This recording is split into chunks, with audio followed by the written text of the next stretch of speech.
तो नमस्कार, बहुत बहुत स्वागत है आपका बिकम फ्लैशिंग एक्सपर्ट में। आज की इस वीडियो में हम सीखेंगे कि आप अपने लैपटॉप में या फिर अपने कंप्यूटर में यूएसबी डी के ड्राइवर कैसे डाउनलोड और कैसे इंस्टॉल कर सकते हैं, वो भी ऑफिशियल तरीके से। जी हाँ, ऑफिशियल तरीके से। कहीं टेलीग्राम पे जाने की जरूरत नहीं, कोई थर्ड पार्टी वेबसाइट पे जाने की जरूरत नहीं।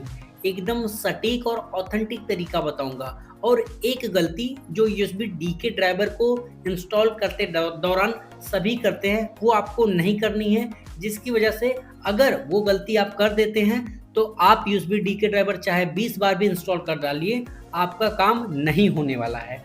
तो मेक श्योर कि वो ध्यान में रखिएगा। कैसे करना है डाउनलोड, वो समझते हैं। सबसे पहले तो आप अपना गूगल क्रोम ओपन कर लीजिए।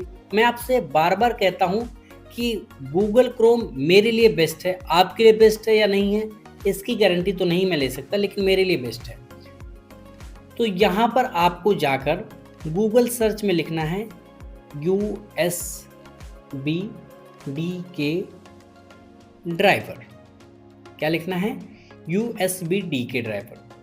देख सकते हैं आप।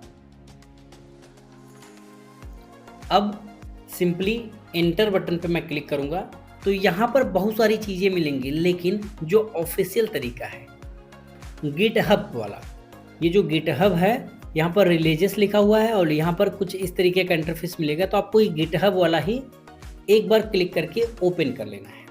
ये एकदम ऑफिशियल और यहाँ पर जितना ही सबसे लेटेस्ट वर्जन यूएसबी डीके का लॉन्च हुआ होगा या फिर रिलीज हुआ होगा वो आपको मिल जाएगा। स्क्रॉल करना है, यहाँ पर सबसे लेटेस्ट है वर्जन 1.00-22, ये एकदम लेटेस्ट वर्जन है। और डाउनलोड कहाँ से होगा? यहाँ से नहीं, यहाँ पर आपको एक बटन दिख रहा होगा यूएसबी डीके। यहाँ पर देखिए यूएसबी डीके 1.0.22, ये एकदम लेटेस्ट वर्जन। लेकिन उसके आगे लिखा हुआ X64। ये X64 क्या है मैं आपको बताता हूँ। आपका लैपटॉप कितने बिट का है, आपके लैपटॉप की कॉन्फ़िगरेशन कितने बिट की है, उससे आपको इंस्टॉलेशन में मदद मिलेगी। देखिए, आपको चेक करना है अगर कि आपका लैपटॉप कितने बिट का है, तो आपको दिस पीसी पे जाकर राइट क्लिक करना है और प्रॉपर्टीज़ पे चले जाना है। अगर आप विंडोज़ 7 यूज कर रहे होंगे तो उसमें कंप्यूटर दिखेगा, विंडोज़ 8 यूज करेंगे तो दिस पीसी दिखेगा। तो आपको बस दिस पीसी पे जाकर अंदर प्रॉपर्टी पे चले जाना है और यहाँ पर देखोगे अगर तो सिस्टम टाइप पे जाओगे। सिस्टम टाइप के ठीक सामने यहाँ पर आपका जो लैपटॉप है या फिर कंप्यूटर है वो कितने बिट का है यहाँ पर दिख जाएगा। देखो यहाँ पर 64 बिट लिखा हुआ है और यहाँ पर लिखा हुआ है X64। ठीक है, ठीक है। अब मिनिमाइज करेंगे तो इसका मतलब आपके लैपटॉप में जो सुटेबल ड्राइवर है वो यूएसबी डीके ड्राइवर ये है, लेकिन X64 वाला, मतलब 64 बिट वाला है। अगर तुम्हारा लैपटॉप 32 बिट का होगा तो वहाँ पे 32 बिट लिखा होगा और यहाँ पर X86। ठीक है, तो आपको अपने हिसाब से एक क्लिक करोगे तुरंत डाउनलोडिंग स्टार्ट हो जाएगी। कंट्रोल जे में जाता हूँ, दिखाता हूँ। कंट्रोल जे जाकर देख लो। ठीक है, इस तरीके से मैंने किया और यहाँ पर जाता हूँ अगर तो नीचे वाले पे भी क्लिक कर दूंगा। कौन सा डाउनलोड किया हमने? X64 वाला। X86 वाले पे क्लिक कर देता हूँ एक बार, ये भी डाउनलोडिंग स्टार्ट हो गई है। ठीक है, आप देख सकते हैं। शो इन फोल्डर पे क्लिक करूँगा, इसको एक डिलीट कर दूंगा क्योंकि ये डबल डाउनलोड हो चुका है। अब ये दोनों डाउनलोड हो चुका है। आपका लैपटॉप का कॉन्फ़िगरेशन क्या है आपने चेक करना सीख लिया।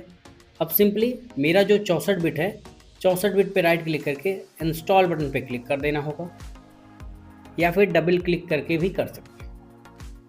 ठीक है, यहाँ से पूछेगा भैया यूएसबी डी के ड्राइवर को इंस्टॉल करने की परमिशन दे रहे हो? तुम बोल देना हाँ, यस पे क्लिक कर देना। और इसमें एक चीज़ जो ध्यान देने लायक है वो ये कि आप अगर यूएसबी डी के ड्राइवर इंस्टॉल कर रहे होंगे तो आपको इंस्टॉल होने के बाद कोई फिनिश करने का ऑप्शन नहीं आता है।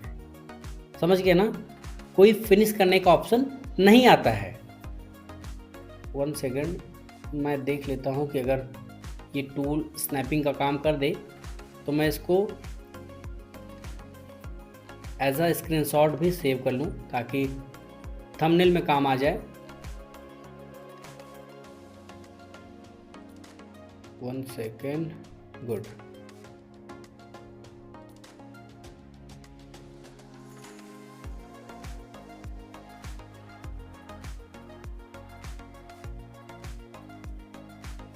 ओके, सेव बटन पे हमने क्लिक कर दिया, तो हटाया मैंने, और ऑटोमेटिकली ये हो जाएगा कंप्लीट। कुछ भी करने की ज़रूरत नहीं हुई, ठीक है, कि फिनिश का बटन आएगा, कुछ नहीं। अब इसको मैं डिलीट कर देता हूँ, डेस्कटॉप का साइड शॉर्टकट में गया था, कंट्रोल पैनल में जाता हूँ और अनइंस्टॉल प्रोग्राम पे अगर जाऊँगा तो यहाँ पर देख लो USB D के रन टाइम लाइब्रेरी, ठीक है, इंस्टॉल हो चुका है। अब जो गलती आपको मैं बता रहा था वो आप याद रखिएगा।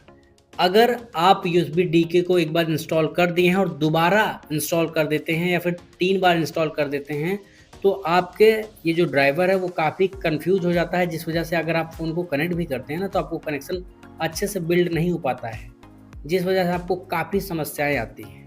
तो मेक श्योर कि जब भी आप USB D के ड्राइवर इंस्टॉल करें तो बस एक बार कीजिएगा, फालतू का तामझाम मत कीजिएगा। होपफुली आप एकदम क्लियरली समझ चुके होंगे कि कैसे आप USB D के ड्राइवर को इंस्टॉल कर सकते हैं, डाउनलोड कर सकते हैं एकदम ऑफिशियली, कोई इधर उधर जाने की ज़रूरत नहीं। वीडियो पसंद आया तो लाइक करना, वीडियो पसंद आया तो डिसलाइक कर सकते हो। बाकी मैं 1 लाख सब्सक्राइबर के बहुत ही ज़्यादा करीब हूँ, तो आप लोग मेरी फैमिली का हिस्सा बनिए और चैनल को सब्सक्राइब कर दीजिए। थैंक्स।